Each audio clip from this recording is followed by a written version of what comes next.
It's episode 23 of my As a Bag of Hammers playthrough of Encased with my beautiful idiot at the Eldorado crash site. Today we are going to have a look at the cave underneath the crashed plane, and I have grabbed the key that I had left in my truck. So let's jam it in this door and see what happens. The object with the massive plastic head turns out to be a cross between a key and a doorknob. You insert it into the recess and give it a turn. When it's in the correct position, the door pops easily out of the hull with a soft thunk. Huh. Why was the key even necessary? I could have gotten in over the wing, stealthing past of all of these. Oh well. Ours is not the reason why. Let's go downstairs and also not try to figure out why there's a gigantic cave underneath this plane. Unknown relic object. Well, let's start with this note. I hope you find this letter before anything happens to you. Briefly, do not go into the cave without fire support. Well, that's us. Otherwise, you won't get out of here. All containers with missing cargo are located here. They are empty and broken, though, and the logic of their whereabouts eludes me. If they are eluded by marauders, why did they move them into the cave first? 3. Roots, which we saw all over the cockpit, are all over this place too, and those clearly led deeper into the cave. 4. I'm against any further research, but the people from the White Wing are in command here. These guys are downright obsessed. Clearly they don't see the big picture. 5. We'll be staying here for roughly a week. I'm leaving this note just to be safe. Which he then signed. I mean, if you're about to go against your boss or suggest your bosses aren't doing so well, you could always just sign it, anonymous. Scan this thing.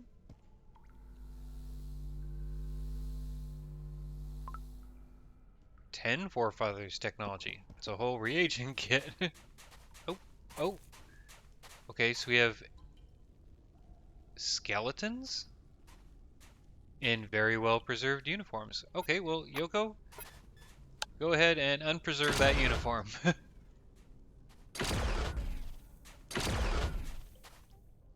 you hit him from here, Fox? Well, if you can, then go ahead and do it. Oh, I probably should have checked the accuracy number. 46%. Well, I mean, that's 1 and 2.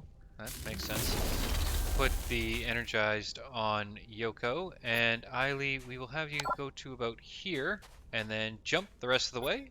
Oh, I meant for you to jump, but I guess I hit the wrong button. Oh, servo shell. Quick, reload, Yoko. Oh, didn't manage to get the reload off. Alright, Fox. Oh, does this guy have a gun? He's got a machine gun. Okay, so that's not nothing. I wonder just how much damage a machine gun's actually going to do to me. Probably lots. Let's be honest, it's a machine gun, so probably lots. And with 5 points left, what we'll do is drop fighting stance. Is this unknown person in servo shell? So probably another skeleton. Give him a whack. And did that take it down? That took it down. Nice. What do you have? You've got a... I have no idea. Some sort of energy weapon. 8. 8 damage. Okay. I guess it's mostly immune to energy damage. How far can we get? Not very far. Get over here. And go into defense. Now, Eiley. I bet you can jump from there. We can get 3 hits.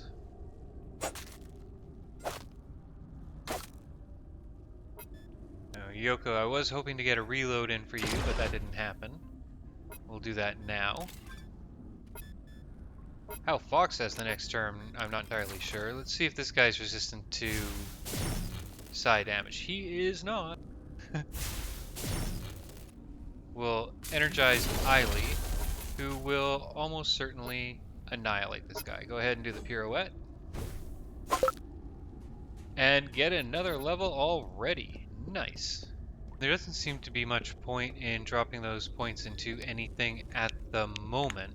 So I'm gonna hold on to them till I get a bit further either into survival or influence. What I didn't think to check though is, did that unlock? That was actually a perk rank. So my choices at the moment I think the most logical choices are Armadillo, which negates the attack from behind benefit enemies would have on me. Although, well, it also gives me +5 defense, but I don't think defense is a huge problem right now.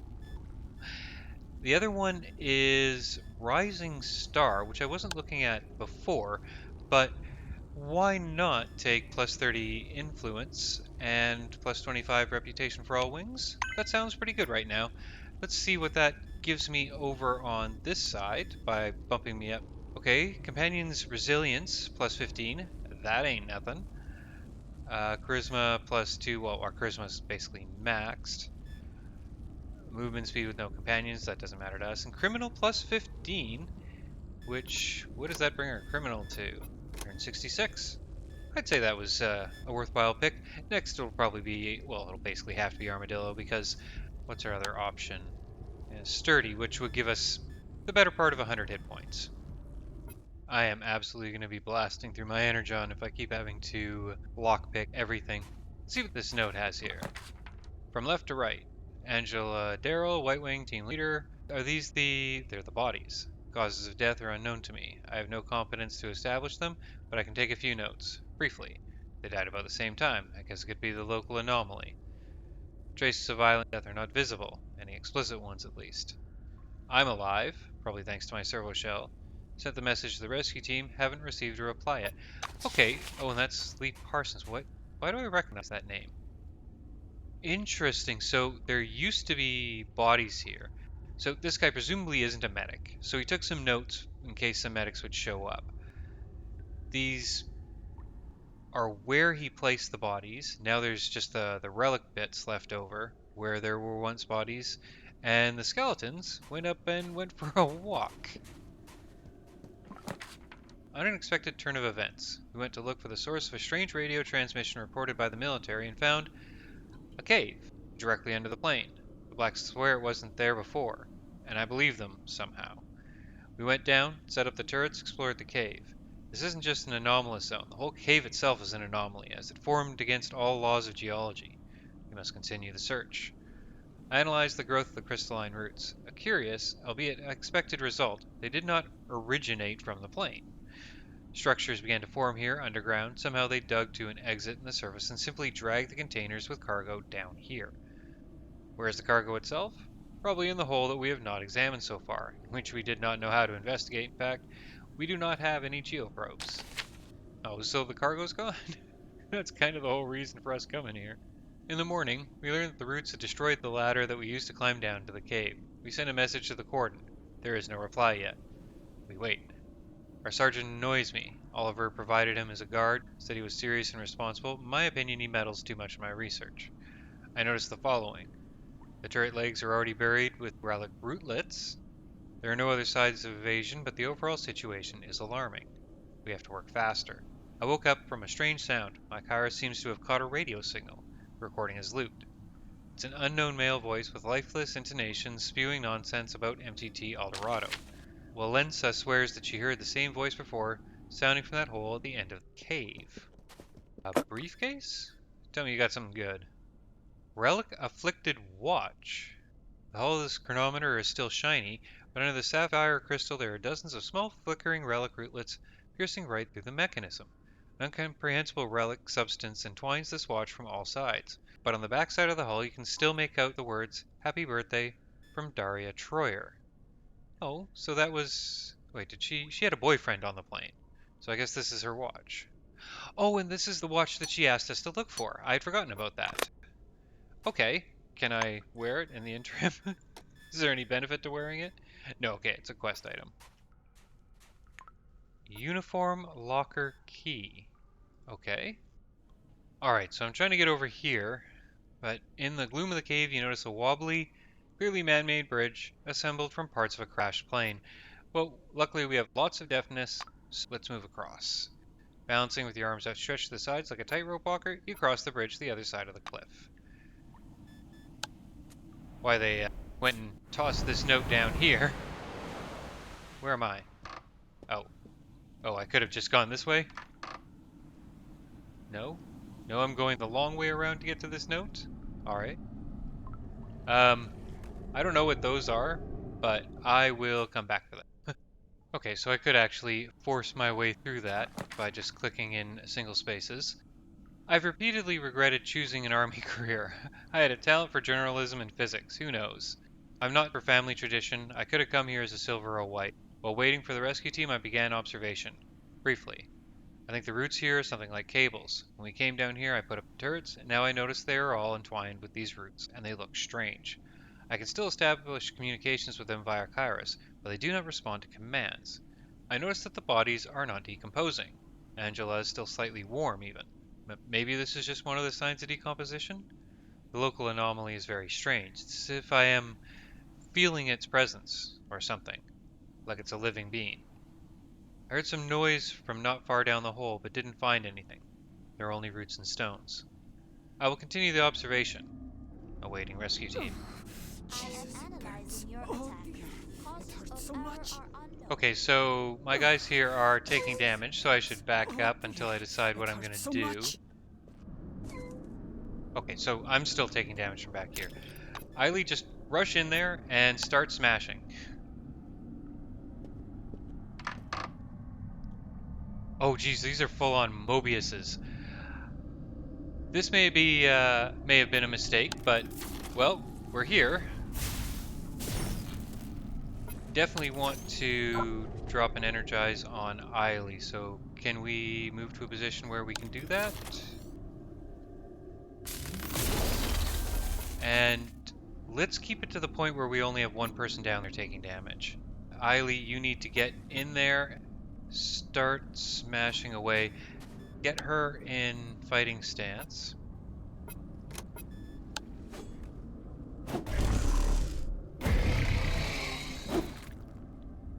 And Yoko, tell me you can hit from up there.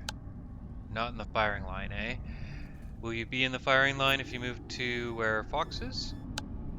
Okay, so you can shoot from there, but you can't shoot yet because I used up all your AP, unfortunately.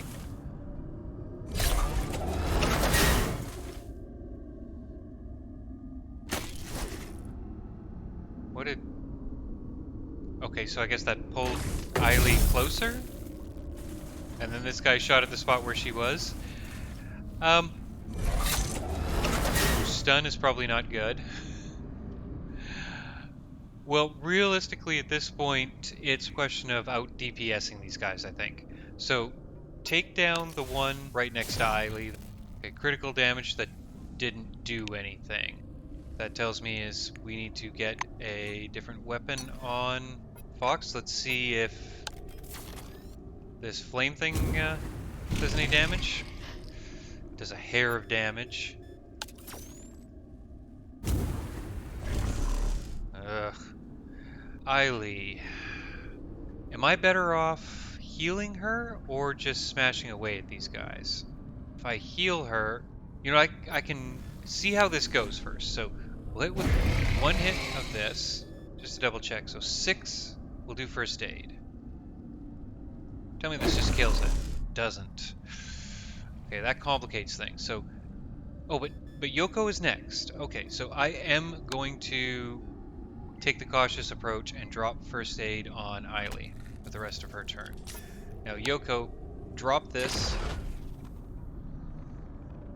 Uh-oh.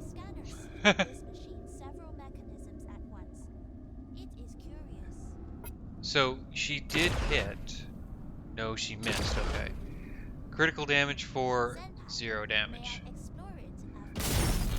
You can. Hopefully that's a thing that happens, mind you. Ooh. Okay. So that's interesting. I didn't know it could do that. I guess that's what it did with Eiley a second ago. I just didn't realize it could do it from that kind of distance. I bet you biochemical damage works on it. 8,500 experience. Okay. Interatomic bonds are disordered. Those are certainly words. Move on up, Fox, and you are going to go into defense class. Eileen, ooh, I probably shouldn't have moved them next to each other, but, well, I did.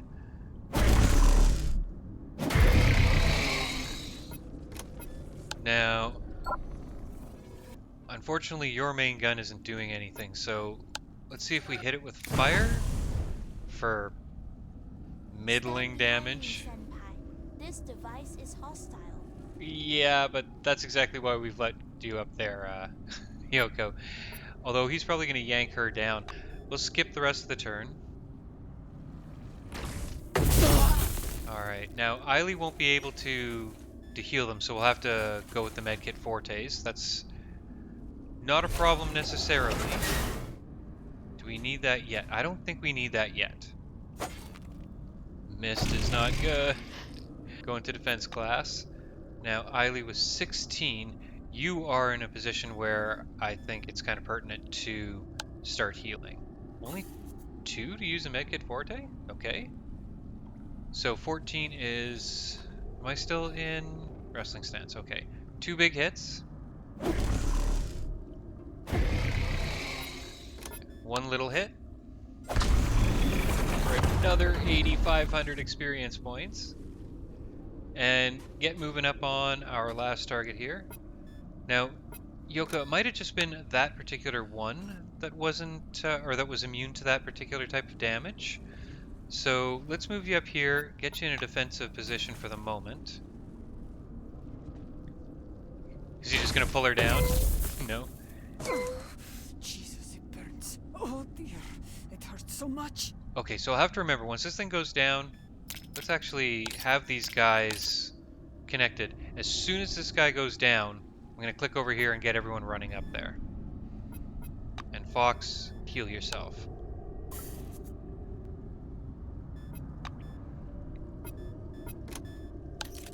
How are we doing for damage on this? 36. Get moving up. I can't be doing 36 damage a turn. That's not going to work. Do the pirouette, Eiley. Get behind it.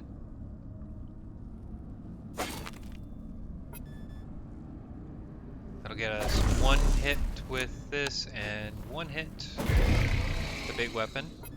Now, cross our fingers. 70. Okay, so these are different types of Mobiuses, apparently. May I explore it after I kill it? Yes, although we are going to grab some Fixer, which we haven't used like any of this entire game, and Yoko pop that right now. Well, Mist is good for me. Mercy Strike?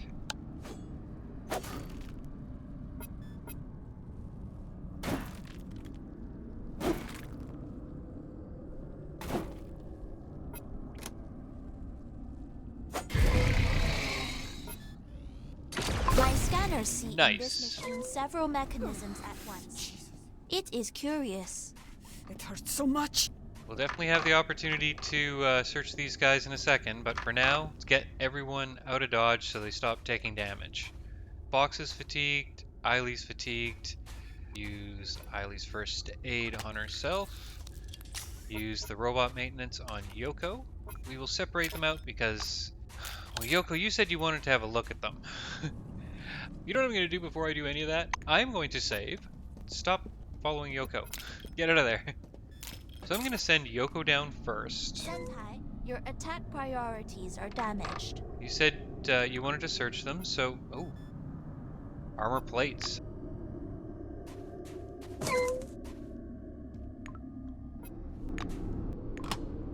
Interesting leather jacket. Okay, well, we'll have to look at that in a second. Lots of money. So those plates there, I think, are part of the servo shell upgrades. Let's get Yoko healed up. I think it was just idle chatter when she's saying she wanted to take a look at it, but, you know, I thought I'd give her the chance to. How bad are you for fatigue? Okay. We definitely don't want Eiley passing out down there because that is going to be your death if that happens. Let's just burn through more of this energon. We have absolute piles of it. Leather jacket. Authority, fortitude, and resilience. That's not exciting. It's cool. You know, not bad at all. It's not good enough to keep. Keep seeing locked on piles of stones. Is there nothing I can do? Oh, you know what? I could have been using muscles on these piles of stones the whole time. Well, by muscles it means kicking, apparently. Defense plus evasion down. Probably not. Probably won't be using that. Anything here? Can I go down further into the hole? Well, unfortunately, it looks like that. Oh! Okay, so two things I somehow missed when I passed through here. Go muscle first. Okay. And another note. No way I can make this brief, but I'll try. I don't know how long I've been here. The rescue team still hasn't arrived. My car has been dead for a while now. Food's running low too. I broke down the radio. It was all covered in forefather crap inside. I went into the hole and yelled, but no one heard me. Not even the patrol, even though they should be passing near the plane regularly. The rescue team hasn't arrived either. Are they all dead out there or what? I saw Mobius. Looks as if it was made from parts of an airplane. Maybe I was dreaming. Now I know that the radio broadcast that Daryl was talking about is not a game of sick imagination. I know its source. Today I went to the big hole at the end of the cave and suddenly I heard a voice. Something about MTT El Dorado, repeated over and over again, like a looped recording. I don't know what to think. Sergeant Lee Parsons. So I'm back at Ursula and taking a look at our serval shell here. It turns out we have everything we need to give it the upgrade, which even though I'm not using it, it'd still be kind of cool to upgrade it. Everything we need except the electrical equipment. Everything else I have stashed away in storage. Electrical equipment is an important one. If you recall, I went through all of my electrical equipment, and I had a lot, upgrading Yoko's weapons and Fox's weapons, and I managed to forget that I'm actually going to need 9 of them to create the anomaly protector majigs to actually finish the game. So let's see, where are we going to go? First off is going to be Picnic. So I'm going to need to be searching anywhere and everywhere I can and hitting every store I can, or I'm not going to be able to finish the game. Through the dusty windshield, you see a woman walking slowly along the road. Her appearance is rather unusual. She is wearing an old-fashioned Kronos uniform that looks surprisingly fresh and new. Hearing an approaching engine noise, she stops and turns around, looking at her car. She looks a bit lost. Should we run her over? No. No, let's have a chat. I got the feeling it would be one of these encounters here. Let's see what she has to say, or if she just disappears on us. Come on, don't be shy. I don't know about that voice. The stranger looks at you in surprise. Well, you don't understand what's going on either. She shakes your hand. My name's Skylar Knight. Nisha? My name's Skylar, and I don't remember anything all, to be honest. Last I recall, I was on the bus from Concord. Everyone started screaming. They kept talking about some kind of cyclone, then everyone went white. And here I am. Weird, right? You know, I don't think I can pass up an opportunity to take off my clothes and start dancing, so we're going to give it a try. She covers her eyes with one hand. Hey, that's uncalled for. Put your clothes back on, please. I should probably go. She waves and leaves in haste, looking back a couple of times on, on the way.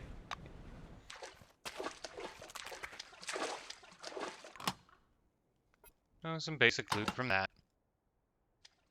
Normally you get a chance to tell them, like, to go to a settlement or something, but, maybe I scared her off before I got that chance.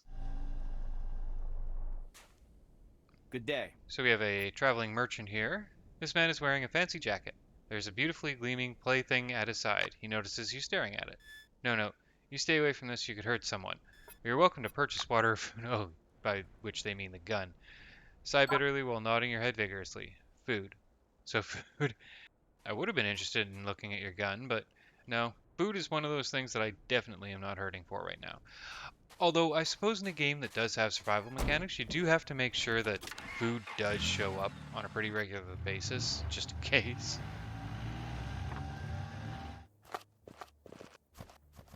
Oh, back in Picnic, note on the board. Free people of the neutral zone. Lawlessness is taking place right outside your doorstep. Criminals rob and kill peaceful merchants, calling to question our very existence. Well, I don't know if it does that. That's a little existential for some crime. I will not turn a blind eye to what is happening. I am setting out on the path of war and asking if anyone wishes to stand by my side. The coordinates are written below. No, they're not, but that looks like a note from Sparrow that we probably should have read quite some time ago. Melville gives you a look of respect. You know, you're doing just fine despite your limitations. The Yansens owe you their lives. Money! Melville quacks. This is the best offer to trade I've ever heard. Well, look. Well, here we go. Our first level 10 weapons, and you know I do not want to leave without this. Now, that's a lot of money. I do have the money, but I will be seeing other level 10 stuff like this. Do I want a level 10 dart gun? Probably, because these are good for status effects. I'm gonna also, she has electrical equipment. She has one less than what I need. Turns out I had more than enough general loot going around to toss at picking up these two weapons here. And plus, I could sell two of the weapons that I have. So looks like we're walking away with our first two level 10 weapons. One for Yoko and one for me. Yeah, one of Eileen's level 10 weapons. That is excellent. Oh, would you look at that? I guess I leveled up and didn't realize it. So I am going to drop 20 points into Influence, which will unlock 2 AP for my companions for the first round, which is, I mean, that's not bad at all. Reputation with companions up. Because I'm helpless, I get a bonus 15 points of inspiration because everyone feels sorry for me. And safety first, which lets me tell my companions to bunker up if I think they're about to get... Actually, that's kind of garbage. They lose a bunch of precision. Although, that doesn't matter for, say, Fox if she's on the front line. If I could use that on myself, I would use it all the time. Can I use that on myself? I'm going to check. No. No, I can use it on Fox, and in theory I can use it on Yoko, but Yoko needs her precision. So really that's an ability for Fox. Unfortunately, that's awfully situational because resilience is like status effects and the like. So if I come across an enemy that uses status effects, I'm gonna have to remember to use it, and I won't. Millville nods to you with the same doltish smile. Go get you something to eat, sweetheart. You're looking the worse for wear. I have battle chess. Bet you thought I forgot, old man. Giggling happily and rubbing his hands, the old man inserts the floppy into the mainframe. Thanks, my charming. Now let me boot this up. Ah, here it is. Let's roll. He triumphantly presses enter. Mainframe speakers explode with piercing, polyphonic music. The old man clutches the keyboard in surprise. Wow, darn it. What do we have here? Let's see. He's absorbed in his new game. Let's barter. Okay, so he still has some of the old garbage that I sold to him ages and ages ago, but nothing I need back. Give the Gramps a friendly pat on the bald spot, and move away. Now, ages ago, I spied traps on these traction containers, but ages ago, I didn't have the ability to clear them. So let's do that. Come on, electrical equipment. Disarm. Is that plastics? Next.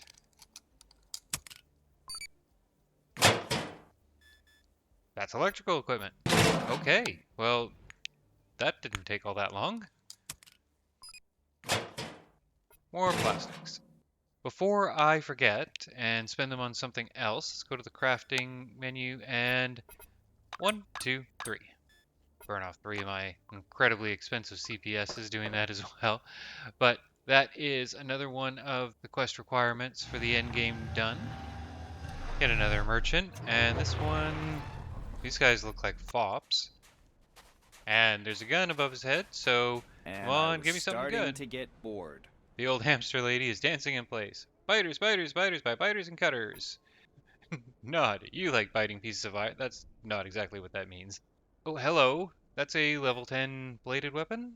So this would replace my dagger, giving Eiley two level 10 weapons, which would be fantastic. Although I'm looking at that and I'm guessing that that's not a 3 AP weapon.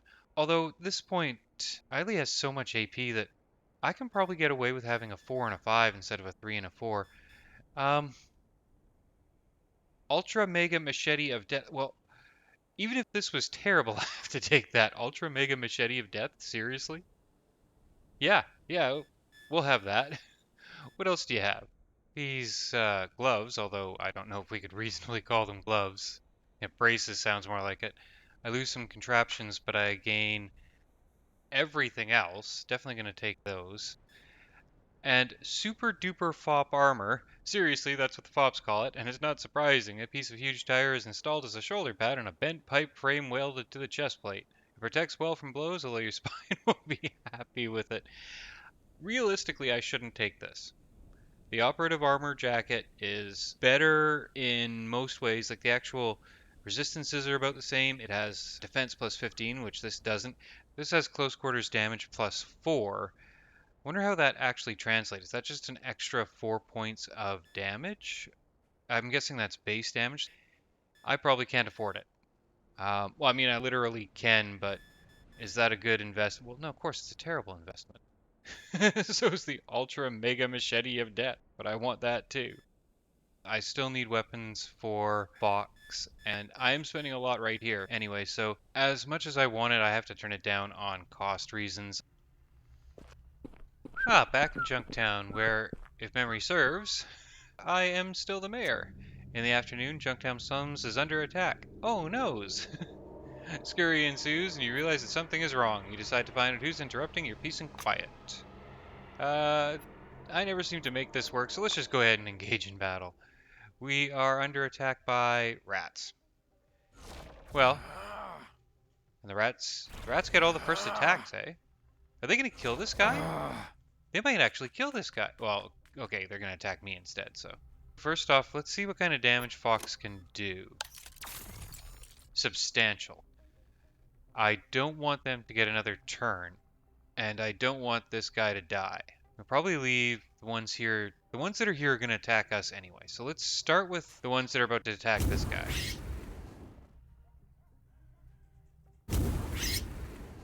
2 crits would have been nice there, Fox, but oh, you get 3 shots because the plus 8 P to start. Nice. Eiley, you probably can kill these things in 1 hit, can't you? Pirouette does, yeah, pretty substantial. So we have 14, Pirouette is 8. So if we move 2, and I use the big thing, I won't be able to get in 2 hits. Can I? Okay, kill in 1 hit. And then we'll do the pirouette on, to be honest, Yoko should probably deal with these. Well, on that note, let's take care of the one that's next to Yoko. Start moving forward. And start moving more forward, apparently. I want to get up close to this guy in case anything decides to attack him. Okay. Yuki's getting involved. Now, Yoko, with your apparently unreloaded gun, take out this one. And how about this one? Oh, you're just going to miss that one. Go ahead and reload with those 2 action points. Code 10. An employee of the Blackwing down. I repeat, Black down. Ooh. That's awfully tight.